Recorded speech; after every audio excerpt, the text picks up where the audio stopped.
చిన్నప్పుడు కథ ఉండేది. ఒక బ్రాహ్మడు మరుభూమిలో నడిచి వెళ్తున్నాడు. ఎక్కడా నీడ లేదు, భయంకరమైన ఎండ, కింద కాళ్ళు మండిపోతున్నాయి, పైన తల మండిపోతున్నది. వాడికి ఒక్కటి తూలిపోతున్నాడు, దాహం అయిపోతుంది, నాలుగు పిడసగట్టిపోతున్నది వాడికి. అప్పుడు వాడు అనుకున్నాడు, దేవుడు గనక ప్రత్యక్షమయ్యి నాయనా నీకేం కావాలి అని అడిగితే, నాకు చల్లటి నీళ్లు కాసి నీవు ఈ తల దాచుకోవడానికి ఒక నీడ చూపించు, కాళ్ళు పెట్టుకోవడానికి అని అడుగుతాను అనుకున్నాడు.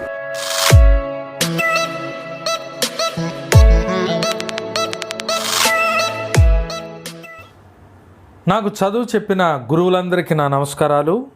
గురు పూజోత్సవ సందర్భంగా శుభాకాంక్షలు తెలియజేస్తున్నాను. తలతోటి అనేటువంటి ఈ నా యూట్యూబ్ ఛానల్లో తెలుగు సాహిత్యానికి సంబంధించి అనేక ఆసక్తికరమైనటువంటి సాహిత్య అంశాల మీద నేను ఇక నుంచి అనేకమైనటువంటి సాహితీ వీడియోల్ని మీకు అందించబోతున్నాను. తెలుగు అధ్యాపకునిగా, అదేవిధంగా కవిగా, సాహిత్యం మీద ఉన్నటువంటి నాకున్నటువంటి అభిమానం కొద్దీ 2003లో నేను ప్రారంభించినటువంటి ఇండియన్ హైకూ క్లబ్ కేవలం హైకూల కొరకు మాత్రమే కాకుండా అనేక సాహిత్య అంశాలకు సంబంధించి, సాహిత్య ప్రక్రియలకు సంబంధించి, చివరికి సినీ సాహిత్యానికి సంబంధించి కూడా ఎన్నో కార్యక్రమాలను నిర్వహించడం జరిగింది. ఇండియన్ హైకూ క్లబ్ అనేటువంటిది ఒక ప్రత్యేకమైనటువంటి గుర్తింపుని సాహిత్య అభిమానుల్లో సంపాదించుకుంది. సుప్రసిద్ధ కవులు, రచయితలు, విమర్శకులైనటువంటి వారు ఎందరో ఇండియన్ హైకూ క్లబ్ నిర్వహించినటువంటి కార్యక్రమానికి విచ్చేసి అనేక సాహిత్య అంశాల మీద వారు ఉపన్యసించడం జరిగింది. కొన్ని సంస్థల్లో ఎంత గొప్పగా, అనర్గళంగా, ఎంతో ఆకట్టుకునేలాగా మాట్లాడినటువంటి ఉపన్యాసాలు కూడా ఆ సభకు మాత్రమే పరిమితమైపోయినటువంటి పరిస్థితులు ఉంటాయి. కానీ నేను నిర్వహించినటువంటి ఇండియన్ హైకూ క్లబ్ నిర్వహించినటువంటి సాహిత్య కార్యక్రమం, ఆ సాహిత్య ఉపన్యాసాన్ని వృధా కాకుండా, కేవలం ఆ గంటకే పరిమితం కాకుండా దాన్ని నిక్షిప్తం చేసే విధంగా రికార్డ్ చేయడం జరిగింది. అటువంటి సాహిత్య ఉపన్యాసాలు ఎన్నో మీరు వినగలుగుతారు. ఇండియన్ హైకూ క్లబ్కి సుప్రసిద్ధులైనటువంటి వారు ఎందరో వచ్చారు. ప్రముఖ కవి కె శివారెడ్డి గారు, అదేవిధంగా నానీల సృష్టికర్త డాక్టర్ ఎన్ గోపి గారు, ఇక దిగంబర కవుల్లో జ్వాలాముఖి, సినీ కవి జ్వాలాది, కోవెల సుప్రసన్నాచార్య, ఒకర ద్వానాశాస్త్రి, ఇలా ఎంతోమంది ప్రముఖులైనటువంటి వారు ఎందరో ఇండియన్ హైకూ క్లబ్ నిర్వహించేటువంటి కార్యక్రమాలకి విచ్చేసి చక్కని సాహిత్య ఉపన్యాసాలను వారు అందించారు.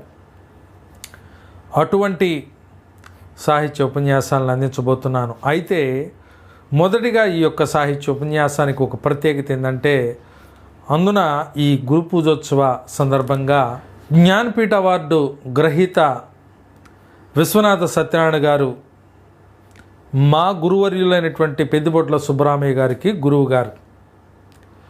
పెద్దిబొట్ల సుబ్బరామయ్య గారు నాకు గురువు గారు. పెద్దిబొట్ల సుబ్బరామయ్య గారు సుప్రసిద్ధ కథా రచయిత. డిగ్రీ చదివే రోజుల్లో, డిగ్రీ చదవడానికి విజయవాడలోని లోయోలా కాలేజీకి నేను విద్యార్థిగా వెళ్ళినప్పుడు ఆ డిగ్రీ, ఆ 3 ఏళ్ల పాటు అనేక సాహిత్య విషయాలు మరి గురువుగా మాకు ఎంతో చక్కగా చెప్పినటువంటి గురువర్యులు. అటువంటి గురువర్యుల్ని నేను ఈ విధంగా ఇండియన్ హైకూ క్లబ్ నిర్వహించేటువంటి కార్యక్రమానికి తీసుకొచ్చాం. వారిని సత్కరించుకున్నాం, వారిని గౌరవించుకున్నాం. ఆ విధంగా గురువు గారిని ఈ విధంగా పిలిచినందుకు, మేము మాట్లాడించినందుకు సాహిత్యపరంగా ఎంతో సంతోషించాం. 2005 సెప్టెంబర్ 18న ప్రసిద్ధ పద్య కవి బులుసు వెంకటేశ్వర్లు గారు రాసినటువంటి పండుగ అనేటువంటి కథా సంపుటికి ఆ సభకి వారు ఆవిష్కర్తగా, ప్రధాన వక్తగా విచ్చేసి కథ లక్షణాలు, ఉత్తమ కథ అంటే ఏమిటో ఆ అంశం మీద వారు మాట్లాడడం జరిగింది. అందరికీ నమస్కారం. ఇక్కడ ఏదో మామూలు కార్యక్రమం జరుగుతున్నట్టు లేదు, అంత పండగ వాతావరణం కనిపిస్తున్నది. ఇందాక నుంచి చూస్తున్నా నేను పండుగ వాతావరణం. పండుగ ఆవిష్కరించబడింది. వేదిక మీద ఉన్న పెద్దల్లో ఆ కుర్చీలో రావి శాస్త్రి గారు నా అత్యంత ఆప్త పూజ్య రచయిత రావి శాస్త్రి గారిని చూస్తున్నట్టే ఉంది. రాచకొండ నరసింహ శర్మ గారిని చూస్తూ ఉంటే సభలో పెద్దలు, మిత్రులు, హితులు ఆశీనులై ఉన్నారు. 30 ఏళ్ల తర్వాత, దాదాపు 30 ఏళ్ల తర్వాత కలుసుకున్నటువంటి ఆప్త మిత్రులు కమలాకర్ రావు గారు, గౌరవనీయ రచయిత ఇచ్చాపురపు రామచంద్రం గారు, ఇంకా స్వామి గారు, ఎంతోమంది ఈనాడే పరిచయమైన మిత్రులు, పూర్వ పరిచితులైన మిత్రులు చాలామంది ఉన్నారు. ఈ సభలో పాల్గొనడం నా అదృష్టంగా భావిస్తున్నాను. ఇంతసేపటి నుంచి ఇక్కడ వేదిక మీద ఉన్న వాళ్ళు మాట్లాడుతున్నారు, మీరు వింటున్నారు. వినడం ఎంత కష్టమో, మాట్లాడడం ఎంత సులభమో నాకు ఇవాళ అర్థమైంది. మాట్లాడడం చాలా తేలిక, కూర్చుని వినడం చాలా దారుణమైన అనుభవం. సరే, మొత్తం మీద మిమ్మల్ని శిక్షించడానికి పూనుకున్నాం కాబట్టి చివరి కొరడా దెబ్బ నా చేతి మీదుగా పడుతున్నది, క్షమించండి. సరే, చాలా అతిశయోక్తులతోటి నన్ను చాలాసేపటి నుంచి మన్నిస్తున్నారు.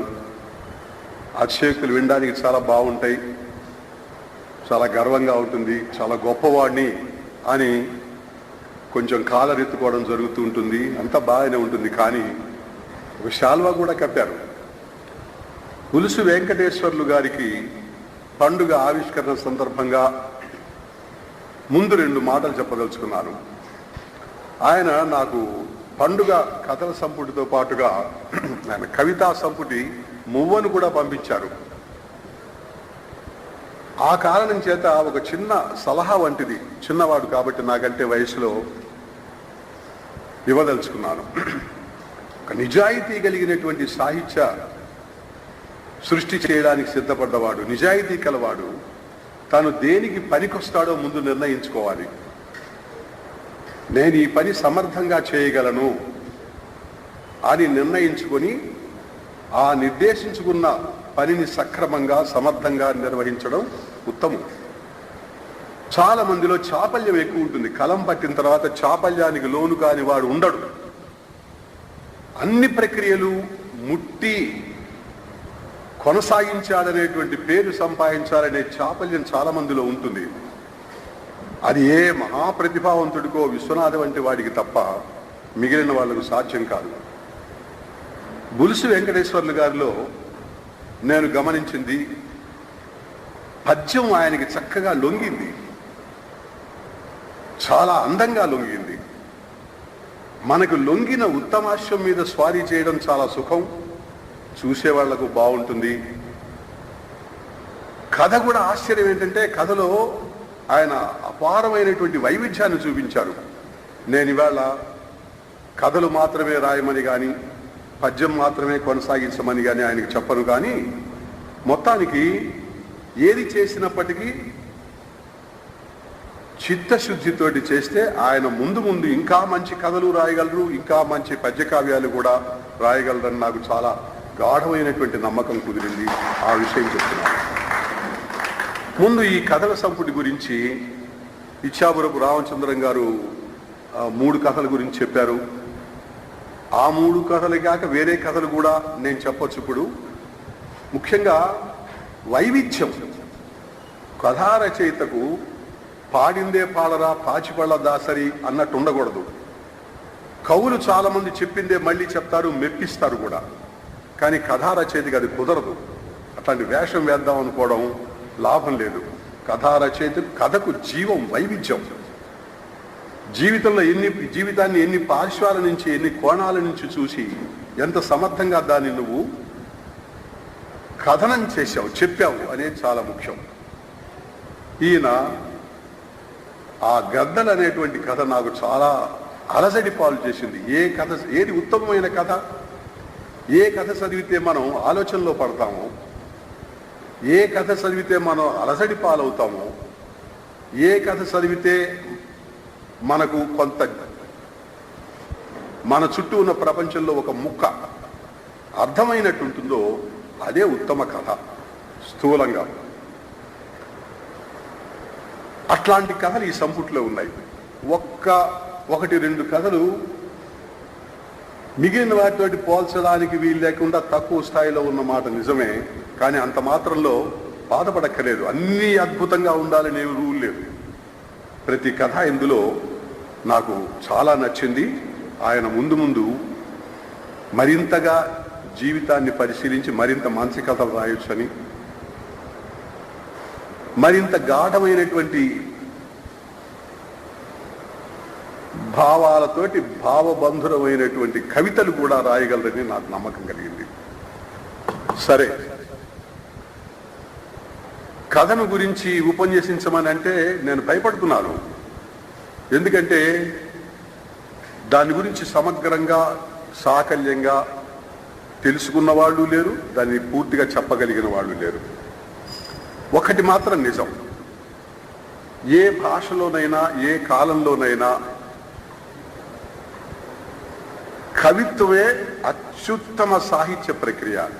అన్ని సాహిత్య ప్రక్రియల్లో కవిత్వాన్ని మించి ఏ సాహిత్య ప్రక్రియకు గౌరవం ఉండదు. కవిత్వమే అత్యుత్తమ సాహిత్య ప్రక్రియ. ఛందోబద్ధమైన కవిత్వం, అది మాత్రా ఛందస్సు కావచ్చు, లయబద్ధం కావచ్చు, పాట కావచ్చు, ఇది అత్యుత్తమ సాహిత్య ప్రక్రియ. దాని తరువాత స్థానం మాత్రం తప్పనిసరిగా కథానికకే చెందుతుంది. మరో ప్రక్రియకు ఆ రెండో స్థానపు గౌరవం మాత్రం నేను ఇవ్వను. అయితే ఈ రెంటికి గొప్ప తేడా ఉంది. కథ లేకపోతే ఆధునిక కథ అని అన్నారే, దానికి ఒక జీవ లక్షణం ఉంది. ఆధునిక కథ ఆధునిక జీవితంలో నుంచే పుడుతుంది. కవులు సార్వకాలికమైనటువంటి కావ్యాలు రాశారు. ఈనాడు మనం ఆముక్తమాలయ చదువుతాం. ఆ ఆముక్తమాలయ చదవడానికి చదివితే మనం వైష్ణవులం అయిపోవడానికి చదవడం లేదు, వీర వైష్ణవులం అయిపోవడానికి చదవడం లేదు. దానిలో ఉన్న కవితా వైభవం కోసం చదువుతున్నాం మనం. కానీ కథ అట్లా కాదు. అది ప్రతి యుగంలోనూ, ప్రతి కాలంలోనూ, ప్రతి శకంలోనూ ఆ కథను సృష్టిస్తున్న వాడి చుట్టుపక్కల ఉన్న సమాజాన్ని కేవలం అంటిపెట్టుకుని మాత్రమే ఉంటుంది. కాబట్టి కథా రచయితకి జీవితం ప్రమాణం. కథా రచయితకు తన చుట్టూ ఉన్నటువంటి జీవితంలో ఉన్న పరిస్థితులే ప్రాణం, ఆ పరిస్థితులే ముఖ్యం. వాటిలోంచే మానవ ప్రవృత్తిని చిత్రిస్తూ ఉంటాడు ఉత్తమ రచయిత. ఈ రాసేటువంటి క్రమంలో గొప్ప భాష అనవసరం.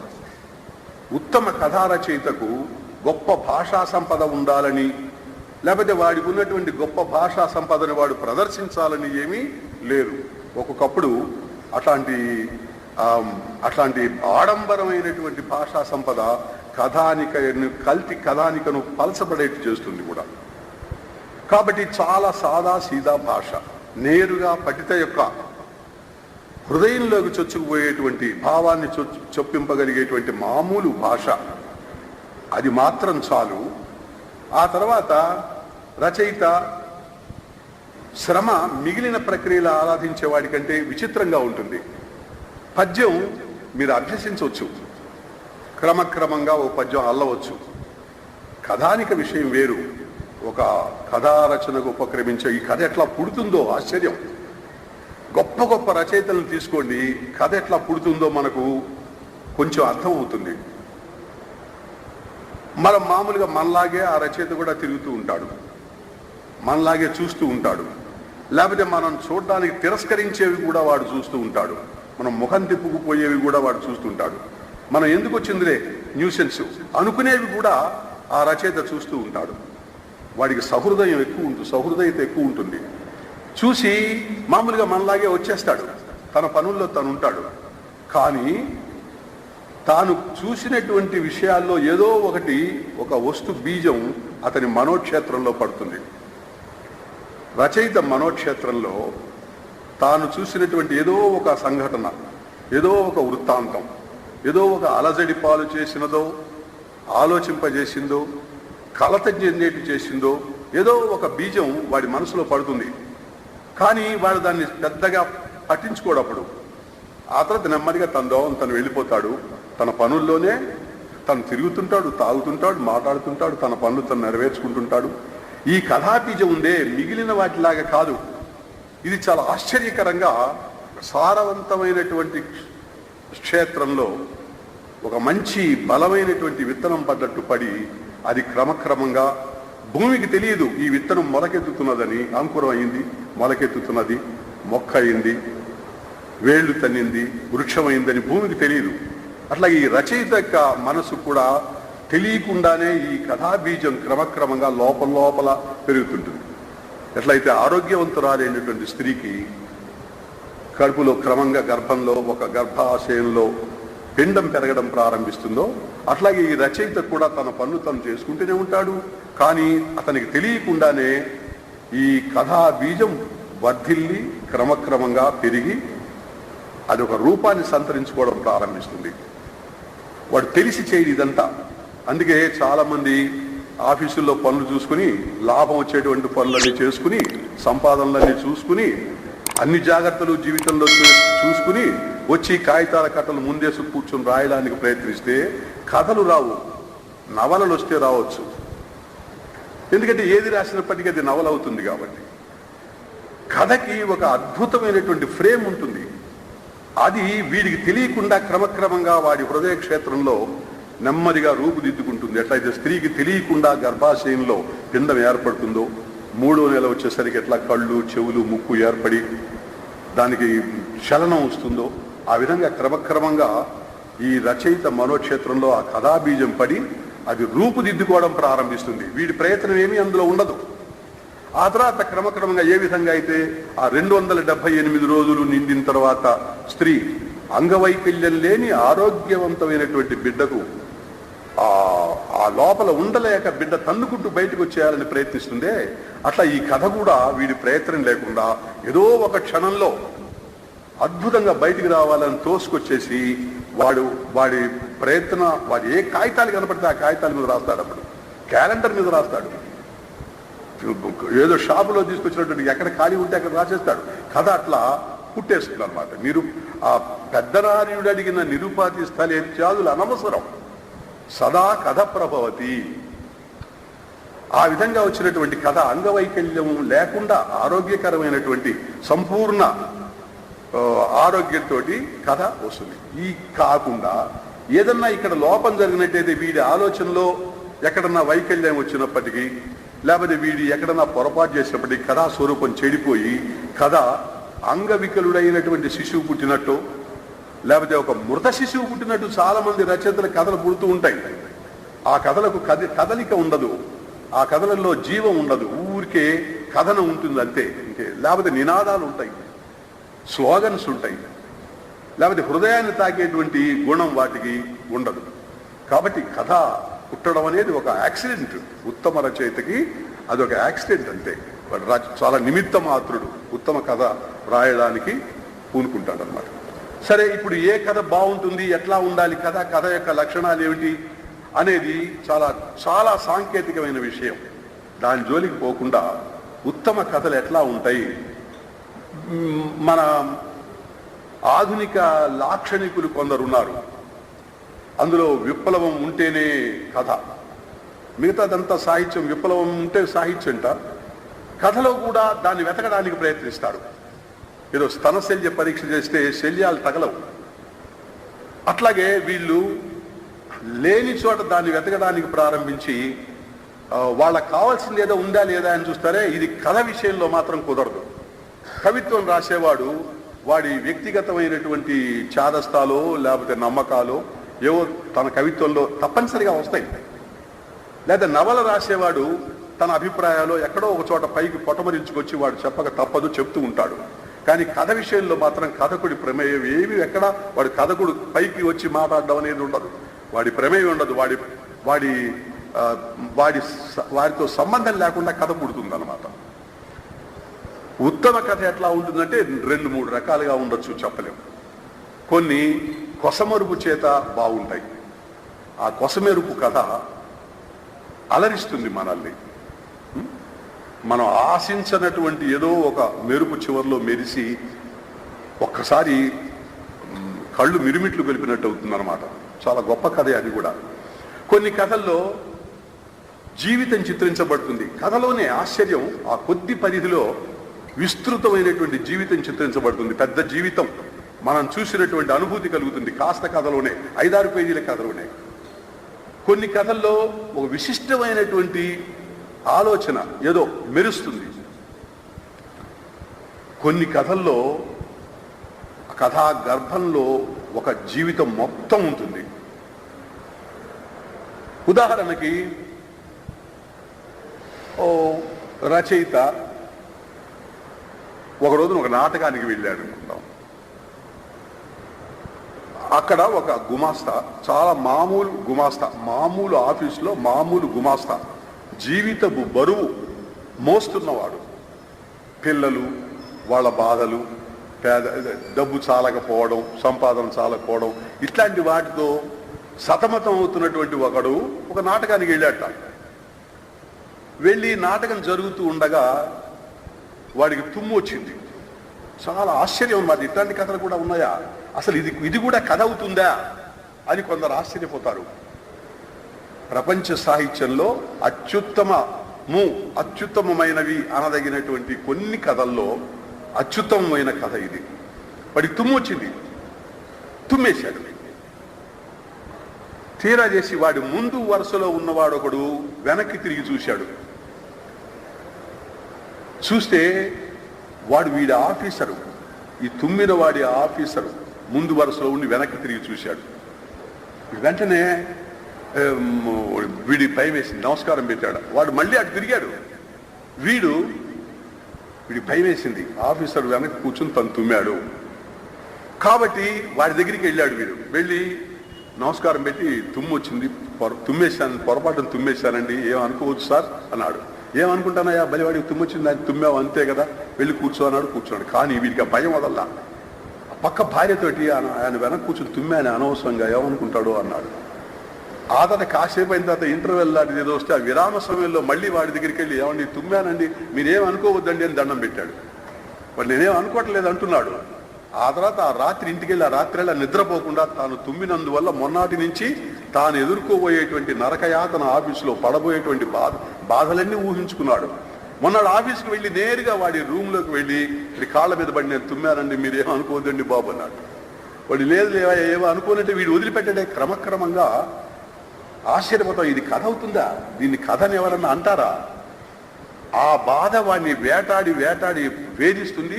ఆ బాధతో చచ్చిపోయినాడు వాడు. ఇది ఎక్కడన్నా దీన్ని మనం యాక్సెప్ట్ చేస్తావా? ఇది ఆంటాన్ చెకోవ్ రాసినటువంటి గొప్ప కథ. ఆ తర్వాత మరో కథ ఉంటుంది. ఒక భార్య భర్త వాళ్ళు జీవితంలో ఒక ఆదర్శ దంపతులు అనే దానికి వాళ్ళు ఉదాహరణ. వాడు తన భార్యని మిడిల్ ఏజ్ దాటింది, మధ్య వయసు దాటిన వాళ్ళు. భార్యను అమితంగా ప్రేమిస్తాడు ఆ భర్తను అమితంగా ప్రేమిస్తుంది ఆ భార్య. చాలని జీతంతో ఏదో మొత్తానికి రోజులు వెళ్ళగొట్టుకుంటూ వస్తున్నారు. ఆ భార్యకి చాలా అందమైన జుట్టు ఉంది, బంగారు రంగు జుట్టు ఉంది. దాన్ని అలంకరించడానికి ఖరీదైనటువంటి పిన్నులు లేవు. వాడి దగ్గర ఎప్పటిదో ఒక గొప్ప వాచ్ ఉంది, దానికి తగినటువంటి స్ట్రాప్ లేదు చేతికి పెట్టుకుందామంటే. ఇట్లా గడుస్తున్నప్పుడు ఉన్నటువంటి ఒక పండగ రోజున, ఈస్టర్ పండగ రోజున భార్యాభర్తలు ఇద్దరు, ఈ భర్తకి తన అమూల్యమైనటువంటి ఒక కానుక ఇవ్వాలని భార్య అనుకుంది. భార్యకి నేను అమూల్యమైనటువంటి కలలో కూడా ఊహించని కానుక ఇవ్వాలని భర్త అనుకున్నాడు. ఇద్దరు ఎదురుగా కూర్చుని ఒకళ్ళ కానుకలు కూడా. భార్య తన జుట్టు అమ్మి వాడి వాచికి స్ట్రాప్ తెచ్చింది. వాడు తన వాచి అమ్మేసి ఆమె జుట్టుకు కావాల్సినటువంటి అందమైన ఖరీదైన పిన్నులు కొనుక్కొచ్చాడు. ఈ కథ చదివితే అయిపోయింది, ఇంతకంటే ఏం లేదు. కానీ మీరు ఈ భార్యాభర్తల గురించి 1000 పేజీల నవల రాయండి, మీరు అందులో చెప్పలేని దాన్ని ఈ కథలో మనం ఊహించగలుగుతాం. కాబట్టి కథ పాఠకుడి ఊహాశక్తిని పట్టి అది రంజింపజేస్తుంది.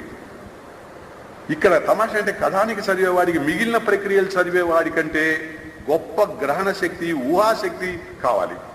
వీడు అక్షరాలు, వాక్యాలు, పదాలు, వాక్యాలు దాటి వాటి మధ్య నుంచి ఎంత దూరం తన ఊహను సాగించి వెళ్ళగలిగితే అంత బలంగా, అంత అందంగా ఆ కథ వాడికి స్ఫురించి పరిపూర్ణమైనటువంటి తృప్తి పొందుతాడు కథానిక పఠిత. ఈ విధంగా ఇప్పుడు మన కథలు తీసుకుందాం, ఈ ఫారిన్వి మన కథలు తీసుకుందాం. ఈ కథ ఏంటి? రైలు కోసం ఎదురు చూస్తూ నుంచున్నాను. రైలు కోసం ఎదురు చూస్తూ నుంచుని వచ్చిన తర్వాత, రైలు ఎక్కిన తర్వాత మనం రైలును మర్చిపోతాం. రైల్లో ఎక్కిన తర్వాత ప్రతి వాడికి మనలో ఒక చిన్న చాపల్యం ఉంటుంది, చిన్నప్పటి నుంచి కార్నర్ సీట్లో కూర్చోవాలి అని. రైల్లో కిటికీ పక్కన కూర్చుని ఆ వెళ్ళిపోతున్నటువంటి పచ్చటి పొలాల వంక, ప్రకృతి వంకగా చూస్తుంటే ఎంత బాగుంటుంది. ఆ చాపల్యం. ఒకడు రైల్లో ఎక్కాడు, రైల్లో ఎక్కితే ఎక్కడ కార్నర్ సీట్, రైలు ఆ చుట్టూ ఆ పక్క నుంచి ఈ పక్క దాకా ఎక్కడ తిరిగినప్పటికీ కార్నర్ సీట్ ఖాళీగా లేదు. విసుగు పుట్టి ఎక్కడో ఓ చోట ఎక్కి కూర్చున్నాడు. ఆ తర్వాత ఒకసారి కార్నర్ సీట్ ఖాళీ అయింది, కానీ వీడు వెళ్ళి కూర్చుందాం అనుకున్నాడు. చూడండి ఎంత simplicity is the life of A short story. Simplicity, ఎక్కడ కూడా ఆడంబరం, భాషాడంబరము పనికిరాదు, భావాడంబరము పనికిరాదు. వీడు గబాలను వెళ్ళి కూర్చుందాం అనుకునే లోపల ఒక పనికిమాలిన వెధవ పచ్చకోట వేసుకున్నాడు. పచ్చకోట ఏంటి, వాడి టేస్ట్ ఏంటి, వాడి బొంద, వాడి చెప్పులు సగం అరిగిపోయినాయి, దరిద్రుడిలాగున్నాడు, జుట్టు పెరిగిపోయింది. వాడొచ్చి అక్కడ కూర్చున్నాడు. వీడికి మండుతున్నదనమాట. వీడెవడో వచ్చి కూర్చున్నాడు, నేను కూర్చుందాం అనుకుంటే అని వాడిని గురించి ఆలోచించడం ప్రారంభించాడు. నిజానికి వీడు వాడిని గురించి ఆలోచించక్కర్లా. వాడి చెప్పులేంటి, వాడి బతికేంటి, వాడి కళ్ళేమిటి, వాడేంటి అట్లా ఉన్నాడు, దరిద్రుడిలాగున్నాడు అని ఆలోచించడం ప్రారంభించాడు. ఇట్లా ఆలోచనలు సాగుతుండగా కొంచెంసేపటికి ఒక స్టేషన్లో రైలు ఆగింది. ఈ పచ్చకోటు వాడు టోపీ ఆ సీట్లో వదిలిపెట్టేసి కిందికి వెళ్ళిపోయినాడు. రైలు కదిలింది, వాడు రాలేదు. అమ్మయ్య, వాడు రాలేదు. ఆ టోపీ తీసి అవతల పడేసి కూర్చుందామా అని వీడు అనుకుంటూ ఉంటే రైలు మళ్ళీ ఆగిపోయింది. బయలుదేరిన రైలు ఆగిపోయింది. ఏం జరిగిందంటే రైలు కింద ఎవరు పడ్డారని అందరితో పాటు వీడు కూడా పరిగెత్తి చూస్తే ఆ పచ్చకోటు వాడు రైలు కింద పడి ఉన్నాడు. వాడి కాళ్ళు అట్టుబడి ఉన్నాయి, మొండి విట్టుబడి ఉంది, తలకాయ అట్టుబడి ఉన్నది పచ్చకోటు వాడు. ఒక్కసారి ఒళ్ళు జాలదరించి వెనక్కి తిరిగి వచ్చాడు. వీడెవరో తెలుసా? నేనే, మీరే. అతి సామాన్యులు ఇట్లా ఆలోచిస్తాం మనం. వచ్చేసి మళ్ళీ తన సీట్లోనే కూర్చున్నాడు. ఆ కార్నర్ సీట్లో కూర్చోడు. ఎవరన్నా ఖాళీగా ఉందని రైలు బయలుదేరింది. ఎవరన్నా కూర్చుందా అందులో వస్తే, ఇందాక రైలు కింద పడ్డాడే వాడు కూర్చున్న చోట అది అంటే ప్రతి వాడు అమ్మో అనుకుని వెనక్కి వెళ్ళిపోతున్నారు. ఎవరు కూర్చోడం అక్కడ. అంతే. ఏముంది కథలో? ఇది ఏ సాహిత్య సిద్ధాంతాలతోటి కానీ లేదా ఏ విప్లవ సిద్ధాంతాలతో కానీ ఈ కథలను మనం కొలవలేం కదా. ఇట్లాంటి కథలు ఉంటాయి. ఈ చాలా నిమిత్తం ఊరికే రచయిత యొక్క ఆలోచన, విచిత్రమైనటువంటి ధోరణిని ప్రతిబింబించే విచిత్రమైనటువంటి కథలు. ఇంకొక రకం కథలు ఉంటాయి. ఆ కథల్లో జీవితం, పెద్ద జీవితమే ఉంటుంది, చెప్పడు మనకి. ఉదాహరణకి ఒక 16వ శతాబ్దపు యూరోపియన్ చిత్రకారుడు ఉన్నాడు. చాలా సక్సెస్ఫుల్ పెయింటర్. చక్కగా బొమ్మలు వేయడం, వాటిని మంచి ధరకు అమ్ముకోవడం, వాడికి పేరు ప్రతిష్టలు, గౌరవం సంఘంలో అన్నీ ఉన్నాయి. విపరీతంగా ధనం సంపాదిస్తున్నాడు. అద్భుతమైనటువంటి పెయింటింగ్స్ వేశాడు. అట్లా చాలా సక్సెస్ఫుల్ పెయింటర్. వాడికి 40-50 ఏళ్ల వయసులో ఒక 2 కోరికలు కలిగినాయి. మొదటిది ఏంటంటే దేవుడి బొమ్మ వేద్దాం, దేవుడు ఎట్లా ఉంటాడు, దేవుడి బొమ్మ వేయాలి అని.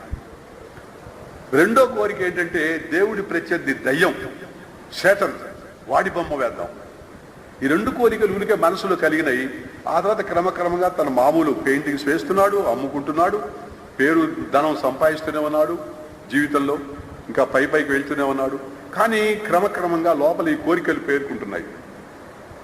వాడికి ఒక రోజున చాలా సంవత్సరాలు గడిచిన తర్వాత ఒక స్కూలు కాంపౌండ్ పక్క నుంచి వస్తుంటే అక్కడ ఆడుకుంటున్న పిల్లలను చూస్తే ఒక పిల్లవాడు వీడిని ఆకర్షించాడు. వాడి కళ్ళు కరుణార్ద్రములైనటువంటి కళ్ళు, వాడి వాలకం. వాడి దగ్గరికి వెళ్ళిపోయి, బాబు నీకు ఒక వారం రోజులు నా దగ్గరికి రా, నేను బొమ్మ గీసుకుంటాను, నీకు ఏం కావాల్సి అది ఇస్తాను అన్నాడు. వాడు సరే వస్తానన్నాడు. ఒక వారం రోజులు వాడు వచ్చాడు. వీడిని కూర్చోబెట్టుకుని తనకు బాగా సంతృప్తినిచ్చేట్టుగా అద్భుతంగా మొదటి పెయింటింగ్ గీసి ఆ కుర్రవాడికి కానుకలన్నీ ఇచ్చేసి పంపించేశాడు.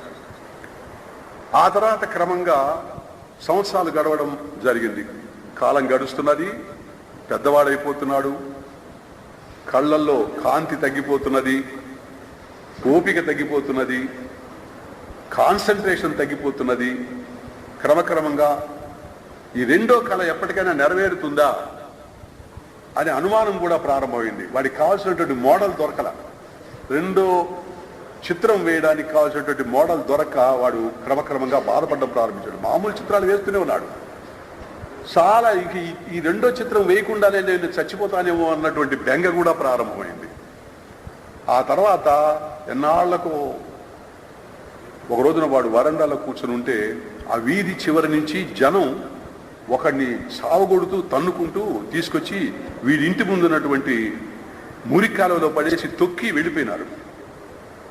వీడు వెంటనే పని వాళ్ళని పిలిచి, వాళ్ళు ఎవడో చూడండి రా అట్లా పడేశారు వాడి తన్ని అని చెప్తే వెళ్ళి చూస్తే వాడు he was lifting his face from the gutter.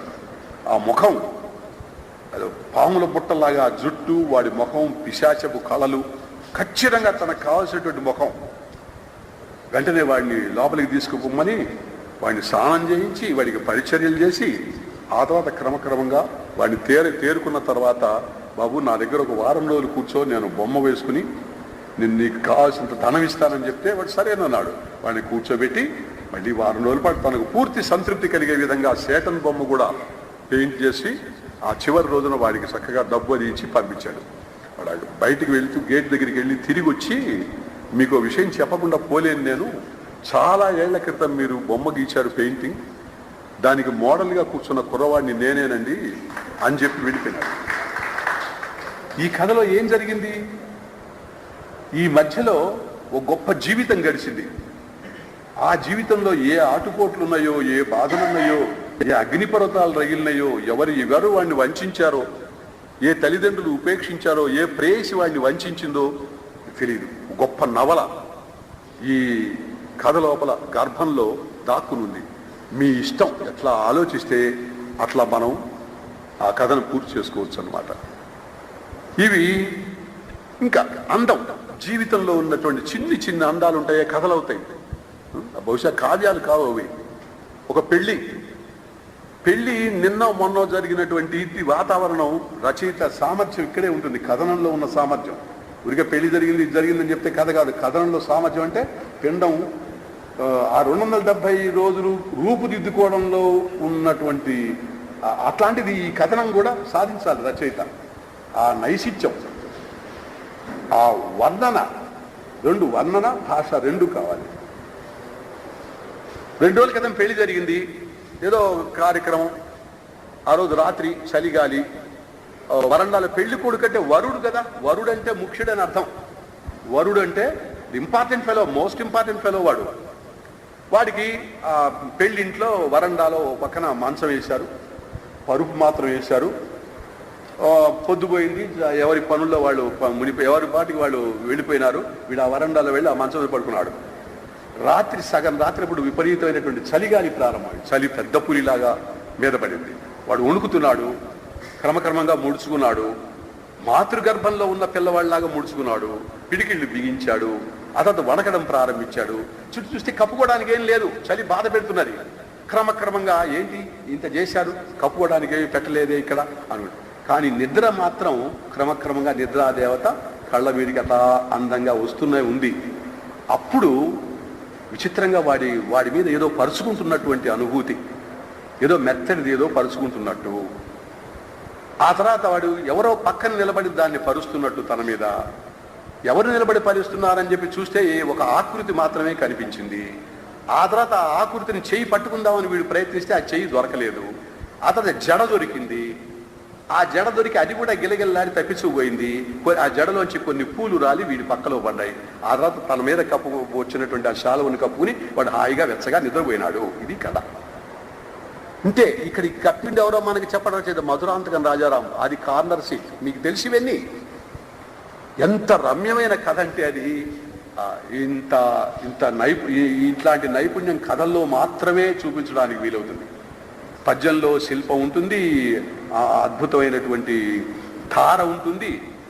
కానీ కథల్లోనే ఇవి చిరకాలం మనల్ని వెంటాడి మురిపిస్తాయి. ఇది కమ్మ తెమ్మెరని మధురాంతకం కథ. అది కార్నర్ సీట్ రావిశాస్త్రి కథ. ఇంతకుముందు నేను చెప్పింది కథ ఓహెంది. ఇది ఇవన్నీ అత్యుత్తమైనటువంటి రూపాలు. ఊరికే ఉదాహరణ రూపాల కోసం చెప్పారు. ఇక తెలుగు కథానిక గురించి వస్తే బహుశా ఈనాడు అన్ని సాహిత్య ప్రక్రియల్లోనూ కథానికే జయప్రదంగా సాగుతున్నది అని. కవిత్వ సంపుటాలు అచ్చవుతున్నాయి. అవి డబ్బు ఖర్చు పెట్టి అచ్చేస్తున్నటువంటి కవులు వాటిని తమ మిత్రులకు పంచిపెడుతున్నారు. ఉచితంగా పంచిపెడుతున్నారు, యథోచితంగా పంచిపెడుతున్నారు. అవి అమ్ముడు పోవడం లేదు. నవలలు రాసే రచయితలు పడుకున్నారు. ఆ నవలలు రాసే ఇప్పుడు డబ్బు రావట్లా. ఒకప్పుడు నవలు రాయవయ్యా అని అడిగేవాళ్ళు. మేము కథల సంపుటి వేయమని అడిగితే నవలు రాయండి, 200 పేజీలు 300 పేజీలు ఏదో రాసి ఎక్కడ పెట్టండి, మేము వచ్చేస్తాం అనేవాళ్ళు. ఏం రాస్తున్నామని మనం ఆలోచించక్కర్లేదు, ఏం వేస్తున్నామని వాళ్ళు ఆలోచించక్కర్లేదు. నవల కావాలి అంతే. 200 పేజీల్లో 2 అట్టల మధ్య అక్షర సముదాయం కావాలి. అట్లాంటి రోజులు పోయినాయి. ఆ రచయిత్రులు, ఆ సమ్మోహనకర రచయితలు, ఇక చేతబడులు, మాయలు, మంత్రాలు, వాటి క్షుద్ర మంత్రాలతోటి కలవరపరిచినటువంటి రచయితలందరూ కూడా వెనకబడ్డారు. ఇవాళ వాళ్ళందరూ కూడా ఏదో ఆయిల్ పుల్లింగ్ అంటే ఏమిటి, మీ ఆరోగ్యానికి మీరే బాధ్యులు, మీ వ్యాధులు వస్తే మీరే నయం చేసుకోండి, రోడ్డుకి ఎడం పక్కనే నడవండి అని ఇట్లాంటి విషయాలు రాస్తున్నారు పాపం. కథా రచయితలు మాత్రం దానికి అలవాటు పడ్డవాడు కథారచన మాత్రమే చేస్తాడు. అందులోనే వాడికి తృప్తి ఉంటుంది. ఈ పుస్తకాలన్నీ కాలగర్భంలో కలిసిపోతాయి. ఆయిల్ పుల్లింగ్ మీద ఆనాడు వచ్చిన లక్షల ప్రతులు అమ్ముడుపోయినాయి. అవన్నీ ఎక్కడున్నాయో తెలియదు కదా. ఈ కథాని ఈయనకి బులుసు వెంకటేశ్వర్లు గారికి పుస్తకం మొట్టమొదటి రాగానే నేను తిప్పాను. మీరు కూడా చూడండి. ఆశ్చర్యం ఏంటంటే ఈయనకి అలవాటో లేకపోతే ప్రింట్ చేసిన వాళ్ళు చేశారో నాకు తెలియదు, కానీ ఆశ్చర్యార్థకాలంటే ఆయనకి మా ప్రేమ. అదేమిటో ప్రతి మాటకి ఆశ్చర్యార్థకమే.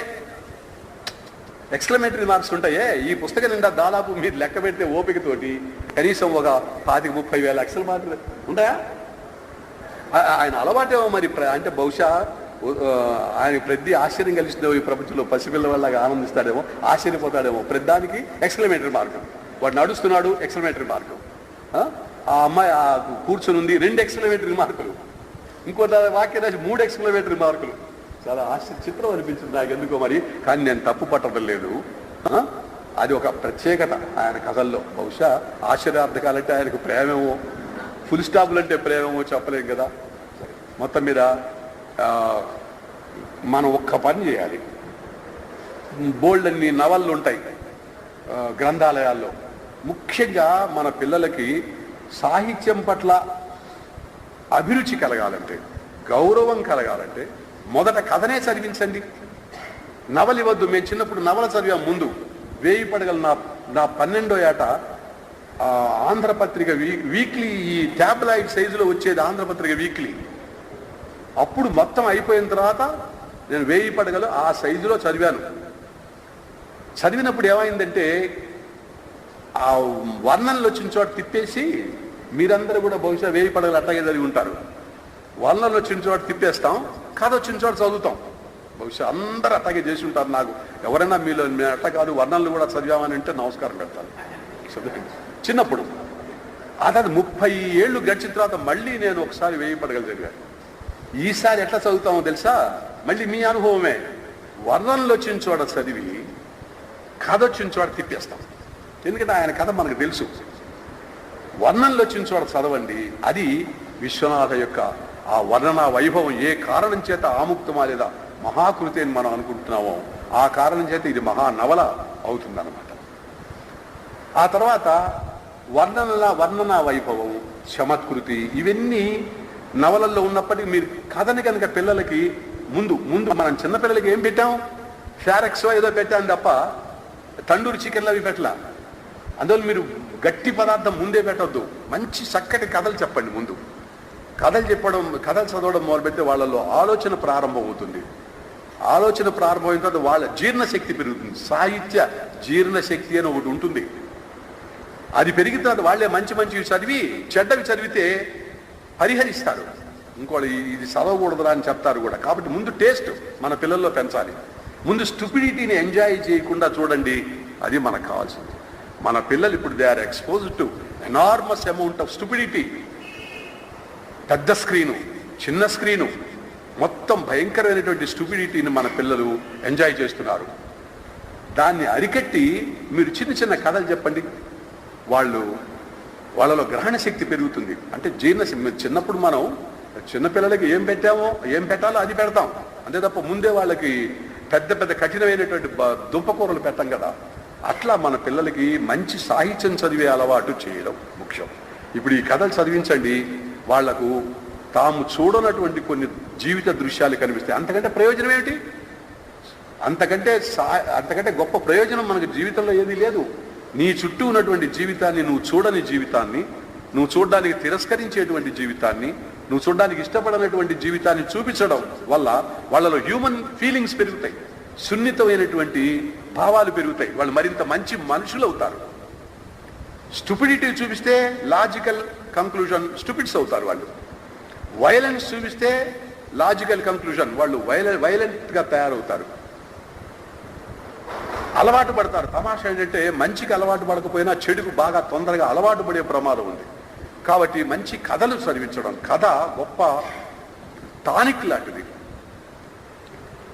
మన జీవితంలో ఉన్నటువంటి విషాదానికో ఏడుపు కథల్ని కొందరు నా మీద ముద్ర వేశారు చాలా స్పష్టంగా. సుబ్రహ్మణ్య ఏడుపు మార్క్ కథలు రాస్తాడు, విషాదం మార్క్ కథలు రాస్తాడని. నేనంటాను విషాదం యాంటీడోట్గా పనిచేస్తుంది మన వ్యక్తిగతమైనటువంటి బాధకి, వ్యక్తిగతమైనటువంటి విచారానికి. ఆ సాహిత్యంలో ఉన్న విషయాలు యాంటీడోట్గా పనిచేస్తాయి, మన మనసులు మరింత తేలిక పడతాయి. కాబట్టి అది ఏడుపు కథలా, దుఃఖం కథలా, లేకపోతే అని చూడొద్దు. ప్రతి కథ కాలం యొక్క ధాటికి తట్టుకుని నిలబడ్డవన్నీ ఉత్తమ కథలే. ఏది ఉత్తమ కథ అంటే ఏదైతే కాలం యొక్క ధాటికి తట్టుకుని నిలబడిందో అది ఉత్తమ కథ. వాటిని చదివిస్తే మన పిల్లలకి మరింత చురుగ్గా తయారవుతారు. ఐటీ, ఇన్ఫర్మేషన్ టెక్నాలజీ, లేకపోతే జనరల్ నాలెడ్జ్ పేరుతోటి ఆవకాయ ఏ పిండితో పెడతారనేది పెద్ద క్వశ్చను. దానికి 1000 రూపాయలు బహుమతులు. వాటి ముందు కూర్చోబెట్టకండి. వాళ్ళు తప్పు చెప్పినా కానీ ప్రైజ్ వచ్చే అవకాశం ఉంది. 50 లక్షలు తీసుకుపోతాడు వాడు. ధవళగిరి అంటే ఏమిటో చెప్పడం తెలియకుండా వైట్ మౌంటైన్ అని అర్థం వచ్చేది ఏముంది హిమాలయన్ రేంజ్లో అంటే గిరి ఇస్తే అది చెప్పలేని వాడి 25 లక్షలు తీసుకెళ్ళిపోయాడు. నాకు బాధగా ఉంది. కాబట్టి మన పిల్లలకి జనరల్ నాలెడ్జ్ పేరుతోటి అతి అనవసరమైనటువంటి విషయాలు బుర్రలో పెట్టద్దు. అత్యవసరమైన విషయాలు మాత్రమే వాళ్ళ బుర్రల్లో పెట్టాలి. ముందు మన పిల్లలకి కథలు చదివించడం కనుక అలవాటు చేస్తే, ఉత్తమ రచయితలు ఎవరో మనకు తెలుసు. ఉత్తమ కథలు రాసిన వాళ్ళు ఉత్తమ కథా రచయితలు. వాళ్ళ కథలు మన పిల్లలకి అందుబాటులో ఉంచండి. అదృష్టం ఏంటంటే ఇవాళ కథా సంపుటాలే కాస్త అమ్ముడుపోతున్నాయి. కవిత్వాలు అవన్నీ కూడా వేసుకుని పంచుకుంటున్నారు. నేను అక్షయ్ చెప్పట్లేదు, బహుశా కవిత్వ సంపుటాలు ఏమన్నా 1000 కాపీలు వేస్తే ఎన్ని అచ్చుపోతాయి, అమ్ముడుపోతాయండి? 1000 పంచిపెట్టాలి. 1000 కాదు, 1116 పంచిపెట్టాలి. కాబట్టి నవలలు సరే లేవు ఇప్పుడు. ఒకప్పుడు నవలలది రాజ్యం, నవలలది రాజ్యం. ఇవాళ పోయింది. నవలలు చదివే దిక్కు లేదు. ఇవాళ కథ ఉందే, అది ఒక కాన్సన్ట్రేటెడ్ పిల్ లాంటిది. It works. దాన్ని మన పిల్లలకి అందుబాటులో ఉంచండి. మంచి రచయితల రచనలు చాలా చక్కటి టాల్స్టాయ్ దగ్గర నుంచి చదవచ్చు. ఋషుతుల్యులు కథలు రాశారు. విశ్వనాథ సత్యనారాయణ గారు కథలు ఎందుకు రాశాడు? అది చాపల్యం కాదు ఆయనకి. ఆయనకు కూడా కథ అంటే ఏమిటో తెలుసు, కథ యొక్క ప్రభావం ఏమిటో తెలుసు, కథ మయం ఏమిటో తెలుసు. అందుకని రామాయణ కల్పవృక్షం రాసినటువంటి చేతితోటే, ఆ మనసుతోటే అంత నిజాయితీగా కథలు కూడా రాశాడు. కాబట్టి ఈ యుగం కథానికది తెలుగులో. ఆ కథానికలు మన ముందు తరాల వాళ్ళు రాసినటువంటి రచయితలు రాసిన కథానికలు బాగా పిల్లలకి అందుబాటులో ఉంచండి. వాళ్ళలో ఒక గ్రహణ శక్తి పెరుగుతుంది. ముందు గ్రహణ శక్తి పెంచాలి వాళ్ళకి. తర్వాత ఇంకొక గొప్ప లాభం ఏంటంటే దీనివల్ల మా మ్యాథ్స్ ఒక ఆయన భాష ఎట్లా వస్తుందని ప్రశ్న వచ్చింది. భాష ఎట్లా వస్తుందంటే ఆయన చెప్పిన సమాధానం ఏంటో తెలుసా? నిఘంటువు చదవమన్నాడండి. నాకు ఆశ్చర్యం వేసింది. నిఘంటువు చదవడం ఏంటి? Non sense. నేను చెప్పాను, నిఘంటువు ముందేసు కూర్చుంటే 1000 సంవత్సరాలు కూడా నీకు భాష రాదు. ఏ భాష అయినా సరే ఉత్తమ రచనలు చదవాలి. ఏ భాష నేర్చుకోవాలన్నా ఆ భాషలో ఉత్తమ రచనలు చదవాలి. ఉత్తమ రచనలు అంటే ఉత్తమ రచయితలు రాసిన రచయితలు చదవాలి. వాళ్ళు దోషాలు రాయరు. రావిశాస్త్రి గారికి, మధురాంతకం రాజారాం గారికి బాధ ఎట్లా రాయాలో తెలుసు. మీ పిల్లలు మనం వేలు లక్షల పేజీలు చదవడం వల్ల చక్షురక్షర న్యాయం అని ఒకటి ఉంటుంది. కంటికి ఆ అక్షరానికి ఉన్నటువంటి అనుబంధం ఒకటి ఉంటుంది. అద్భుతమైన అనుబంధం అది. ఈ మాటలన్నీ ఇక్కడ ప్రింట్ అయిపోతాయి మనసులో. And you cannot commit a mistake. లక్షలాది పేజీలు చదివినందువల్ల ప్రతి మాట మన మనసులో ముద్రితమైపోయి తప్పు చేయడానికి వీలు లేకుండా ఉంటుందన్నమాట. అట్లా భాష వస్తుంది పిల్లలకి. తప్పు రూపాలు 100 ఉంటాయి, సరైన రూపం ఒక్కటే ఉంటుంది. అది సాహిత్యం చదవడం వల్ల మాత్రమే మనకు అలవడుతుంది. తప్పులు చదువుతున్నాం, పేపర్లలో తప్పులు రాస్తున్నారు. నేను ఇందాక చెప్పాను, సామాగ్రి అని రాస్తారు, వ్యాసాంగం అని రాస్తారు, వ్యాసంగానికి బ్రతిమాలు అని రాస్తారు. అదేంటో ఎందుకు కష్టపడి బ్రతిమాలు అని రాయడం? బతిమాలడమే. ఈ దోషాలు చేసినందువల్ల ఏమవుతున్నదంటే మన పిల్లలు దే యాక్సెప్ట్ ప్రింటెడ్ వర్డ్. ఆశ్చర్యం అది. కాబట్టి తప్పులు లేని సాహిత్యం చదివిస్తే పిల్లలకు కూడా తప్పులు లేని భాష వస్తుంది. అందువల్ల ఈ కథా సాహిత్యం తప్పనిసరిగా మిగిలిన వాటికంటే తర్వాత పద్యం చదివించడం. ముందు పద్యాలు చదివించారు, పద్యాలు 100ల కొద్ది పద్యాలు చదివించాడు. నాకు ఇప్పుడు మల్లంపల్లి సరఫయ్య గారి పేరు వచ్చింది. ఆయనకి ఇష్టలుట, నేను ఆయనకి ఇష్టుడినే. ఎట్లా జరిగిందో చెప్తాను. ఒకసారి ఆంధ్రప్రభ ఆఫీస్కి వచ్చాడు ఆయన పెద్దవాళ్ళలో. ఆయన చాలా గౌరవభావం కలిగింది నాకు. ఆ మనిషి సింప్లిసిటీ. నమస్కారం పెట్టి కూర్చున్నాడు. సుబ్రహ్మయ్య బాగుందని. అక్కడి నుంచి ఎందుకో ఆముక్త మాల్యద మీద వెళ్ళింది వ్యవహారం. నేను ఉన్నట్టుండి ఒక పద్యం చదివాను. ఏది మళ్ళీ చదువు అన్నాడు. మళ్ళీ చదివాను. ఇంకో పద్యం చదువు. ఇట్లా 100 పద్యాలు మొత్తం ఒక ఉపాఖ్యానం మొత్తం ఒప్పచెప్పేశాను. ఆయనకి ఎంత ఆనందం కలిగిందో చెప్పలేను. తెలుసుగా ఆయనకి చాలా అందమైన నత్తి ఉంది కదా. ఆ నత్తి అంత అందంగా ఎవరికి ఉండదు. ఈ కౌగిలించుకుని ఇచ్చేసి పరిస్థితి. ఆ తర్వాత పద్యం చాలా అవసరం మనిషికి. కష్ట సుఖాల్లో పద్యాన్ని మనం గుర్తు చేసుకుంటాం, కోట్ చేసుకుంటాం. కోటబిలిటీ పద్యంలోనే ఉంటుంది, ప్రోజ్లో ఉండదు. ఆ కోటబిలిటీ కోసం పద్యాలు చదివించండి పిల్లల చేత. ఈ రెండు మన పిల్లలకి అందుబాటులో ఉంచి వాళ్ళ చేత చదివించినట్టయితే వాళ్ళని మనం బాగు చేసి వాళ్ళం అవుతాం. ఈ కథానికి ఉన్నటువంటి గౌరవం, కథానికి ఉన్నటువంటి పూజనీయత తరతరాలుగా అమల్లో ప్రచారంలో ఉన్నటువంటి ఏ కథ అయినా సరే అందమైన కథే. చిన్నప్పుడు కథ ఉండేది. ఒక బ్రాహ్మడు మరుభూమిలో నడిచి వెళ్తున్నాడు. ఎక్కడా నీడ లేదు, భయంకరమైన ఎండ, కింద కాళ్ళు మండిపోతున్నాయి, పైన తల మండిపోతున్నది. వాడికి ఒక్కటి తూలిపోతున్నాడు, దాహం అయిపోతుంది, నాలుక పిడసగట్టిపోతున్నది వాడికి. అప్పుడు వాడు అనుకున్నాడు, దేవుడు గనక ప్రత్యక్షమయ్యి నాయనా నీకేం కావాలి అని అడిగితే, నాకు చల్లటి నీళ్లు కాసి నీవు ఈ తల దాచుకోవడానికి ఒక నీడ చూపించు, కాళ్ళు పెట్టుకోవడానికి అని అడుగుతాను అనుకున్నాడు. వాడి కళ 1000 రెట్లు ఫలించినట్టుగా ఒక చిన్న గుట్ట దాటేసరికి ఒక పెద్ద మర్రి చెట్టు, ఓడలు దిగి అద్భుతంగా ఉన్న మర్రి చెట్టు, దాని పక్కనే ఒక బావి, అక్కడ ఒక చేద. గబగబ పరిగెత్తి వెళ్ళి ఆ నీళ్లు ముంచుకుని ముందు మొహం కట్టుకుని ఆ నీళ్లు తాగాడు. కొబ్బరి పాలలాగా ఉన్నాయి ఆ నీళ్లు. చాలా అదృష్టం అనుకున్నాడు. ఆ తర్వాత ఆ మర్రి చెట్టు నీడన ఉత్తరీయం పంచుకుని పడుకున్నాడు. పడుకున్న తర్వాత ముందు కాసేపటికి వాడికి అంత మునుపు నిప్పులు చెరిగినటువంటి సూర్యుడు ఇప్పుడు కొంచెం చల్లబడ్డట్టున్నాడు. గాలి చాలా చల్లబడ్డట్టుంది. కాలు మీద కాలేసుకున్నాడు, ఏల వేయడం ప్రారంభించాడు. చాలా సుఖంగా ఉంది, all is well with the world అనుకున్నాడు. ఆ తర్వాత పైకి చూసి ఈ దేవుడు క్రాక్, అది సృష్టి చేయడానికి ఉచితమైన సృష్టి, ఔచిత్యం తెలియని సృష్టిలో దేవుడికి ఏంటి మర్రి చెట్టుకి ఇంత బ్రహ్మాండమైన మర్రి చెట్టుకి ఇంత చిన్న చిన్న కాయలు పెట్టాడు, ఆ నేల మీద పాకే గుమ్మడి చెట్టుగా ఇంతంత పెద్ద గుమ్మడికాయలు పెట్టాడు, వాడి బొంద పిచ్చివాడు వాడు అనుకున్నాడు. అందుకని నిద్ర పట్టింది. నిద్ర మెలకు వచ్చేసరికి ఒక్కసారి ఒళ్ళు జలదరించింది. తను ఏమనుకున్నాడు, వాడి మీద ఎన్నో వందలాది మర్రికాయలు రాలి ఉన్నాయి, తనైతే గుమ్మడికాయలంత పెద్ద మర్రికాయలు కాయిస్తానని, మర్రికాయలంత చిన్న గుమ్మడికాయలు కాయిస్తానని అనుకున్నాడు. అది ఔచిత్యం అనుకున్నాడు. అట్లాంటిది ఇప్పుడు 100 మర్రికాయలు తన మీద రాలి ఉన్నాయి, చచ్చుండేవాడిని నేను, దేవుడే కరెక్ట్ అనుకుని వెళ్ళిపోయినాడు. ఇది ఏం కథ ఇది? ఎంత అందమైన కథలు ఉన్నాయో. నాకు పరమ సంతోషం ఏంటంటే జీవితంలో వేలాది కథలు చదివాను, లక్షలాది పుటలు చదివాను. వాటన్నిటిలోకి నాకు చాలా సంతృప్తినిచ్చింది కథ. టాల్స్టాయిని చదివితే మహా ఋషితుల్యుడు రాసినటువంటి కథలు అవి. మనకున్నారు ఋషితుల్యుడు కథలు, మనం చదవటంలా. ఆ తర్వాత ఇంకా చమత్కారమైన కథ ఒకటి చెప్పి ముగించేస్తానండి. ఆయన గంట అన్నారు, చాలా బాధనే, మీరు వెండ ఎంత బాధో నాకు తెలుసు. ఒక బ్రాహ్మడు నిర్ధనుడు పేదరికంతో బాధపడుతూ భార్యకి ఏం చెప్పాడంటే, నేను ఉత్తరాదికి వెళ్ళి డబ్బు సంపాదించుకొస్తాను, ఒక 6 నెలల పాటు నేను ఇంటి దగ్గర ఉండను, నీ పాటలు నువ్వు పడు, పిల్లలతోటి డబ్బు సంపాదించుకొస్తాను, జీవితాంతం సుఖపడవచ్చు మనం అని వెళ్ళిపోయినాడు.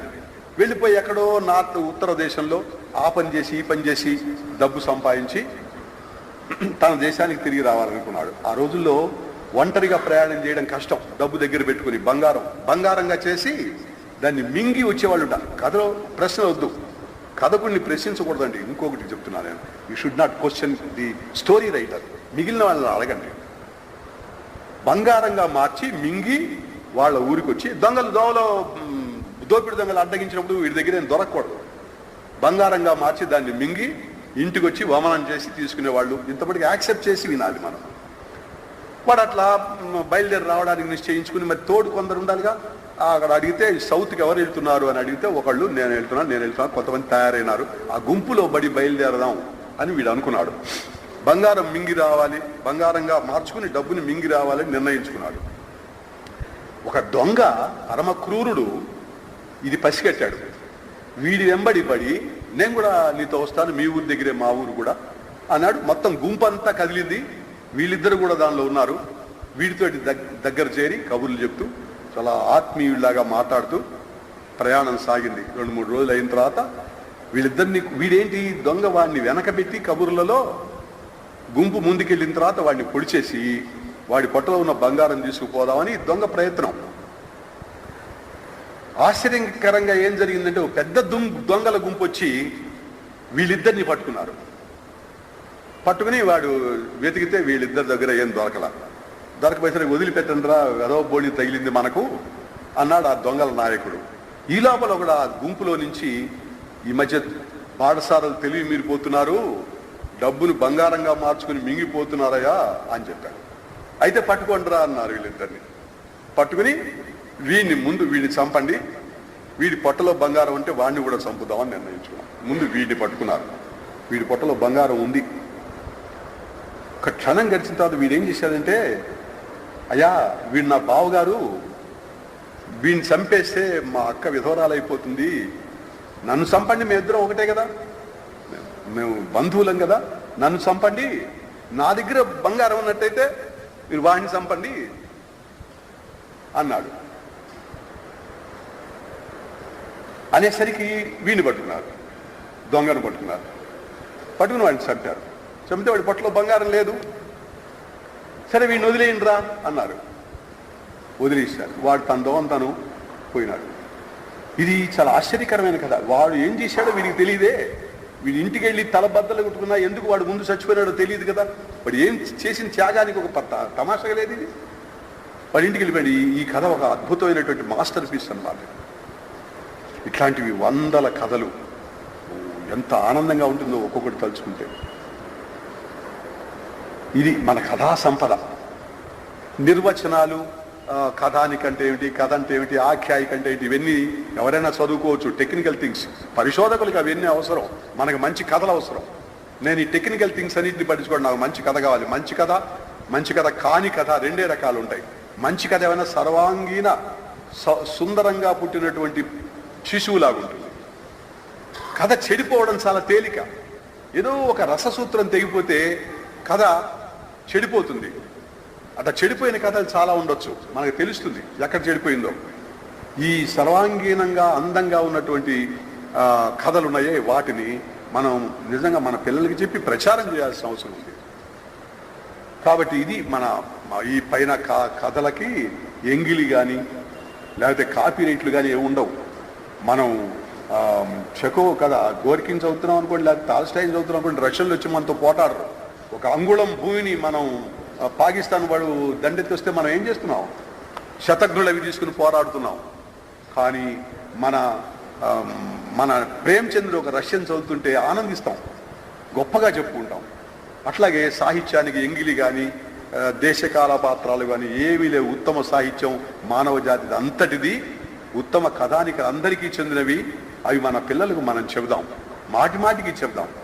వాళ్ళల్లో ఆ సాహిత్యం పట్ల అవగాహన పెరగాలంటే ముందు కథ మీద అవగాహన, అభిరుచి పెరగాలి, అది గ్రహించాలి. సరే, ఈ నెపంతో ఇక్కడ కొంచెం నేను వాచాలుండి 40 ఏళ్ళు పాఠం చెప్పాను కాబట్టి బెల్లు కొడితే కానీ ఆపం. ఇప్పుడు బెల్లు కొట్టేవాళ్ళు లేరు కాబట్టి ఆపుతున్నాను.